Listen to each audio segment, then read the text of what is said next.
Saya Yuski Mutiara Raja Gugu, kelas 11 IPS 2. Dalam video kali ini, saya akan memaparkan materi ekonomi kelas 11 SMA, yaitu tentang perdagangan internasional. Simaklah video berikut.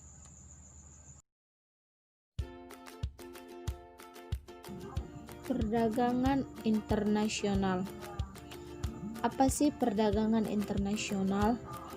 Perdagangan internasional adalah perdagangan yang dilakukan oleh penduduk suatu negara dengan penduduk negara lain atas dasar kesepakatan bersama, seperti yang Indonesia lakukan dengan Malaysia misalnya. Perdagangan internasional ditandai dengan adanya kegiatan ekspor dan impor, namun tidak hanya mencakup ekspor dan impor barang atau komoditas, melainkan juga meliputi kegiatan jasa seperti pengangkutan, perkapalan, pariwisata, perbankan, pos, dan komunikasi. Kemudian selanjutnya, manfaat perdagangan internasional.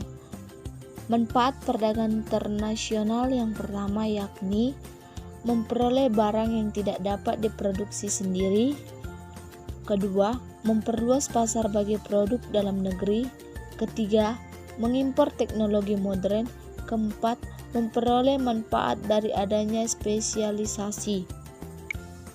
Faktor pendorong perdagangan internasional yaitu yang pertama, adanya perbedaan harga. Yang kedua, keanekaragaman kondisi geografi. Yang ketiga, penghematan biaya. Yang keempat, perbedaan selera. Selain keempat faktor tersebut, perdagangan internasional juga dilakukan karena faktor bahwa tidak semua negara dapat memproduksi sendiri barang yang diperlukannya. Perbedaan sumber daya alam dan faktor produksi, serta karena adanya persaingan antar penguasa atau antar bangsa. Kemudian selanjutnya, faktor penghambat perdagangan internasional. Yang pertama, tidak amannya suatu negara. Yang kedua, kebijakan ekonomi internasional yang dilakukan oleh pemerintah.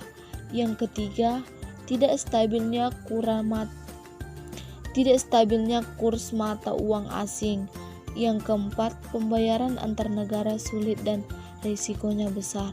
Yang kelima, adanya kebijakan impor dari suatu negara. Yang keenam, kualitas sumber daya yang rendah. Ketujuh, perbedaan mata uang antar negara. Selanjutnya, teori perdagangan internasional. Ada beberapa teori perdagangan internasional, antara lain adalah keunggulan mutlak atau keunggulan absolut atau absolute advantage, dan keunggulan komparatif atau comparative advantage.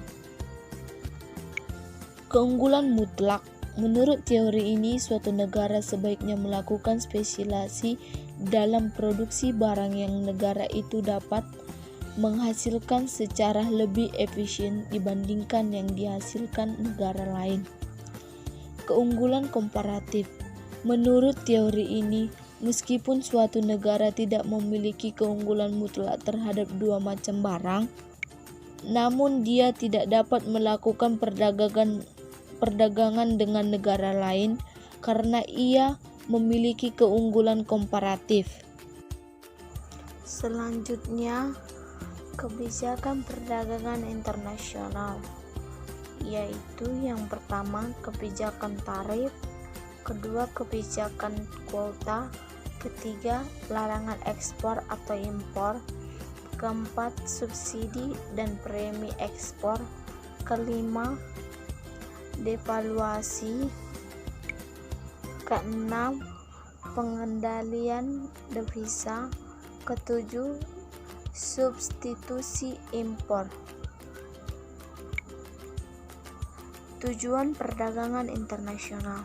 Yang pertama, untuk memenuhi kebutuhan yang ada di negara lain. Yang kedua, untuk menaikkan devisa negara. Yang ketiga, memperoleh keuntungan dari spesialisasi. Keempat, memperluas pasar dan menambah keuntungan. Kelima, transfer teknologi modern.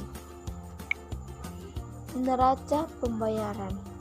Neraca pembayaran adalah catatan sistematis mengenai transaksi-transaksi ekonomi internasional antara penduduk suatu negara dengan penduduk negara lain dalam kurun waktu tertentu atau biasanya 1 tahun. Transaksi ekonomi meliputi transaksi kredit dan transaksi debit. Selanjutnya, komponen neraca pembayaran. Adapun komponen dari neraca pembayaran adalah: yang pertama, transaksi berjalan; yang kedua, neraca modal; yang ketiga, neraca penyeimbang; yang keempat, selisih perhitungan. Itulah penjelasan dari materi perdagangan internasional. Sekian dan terima kasih.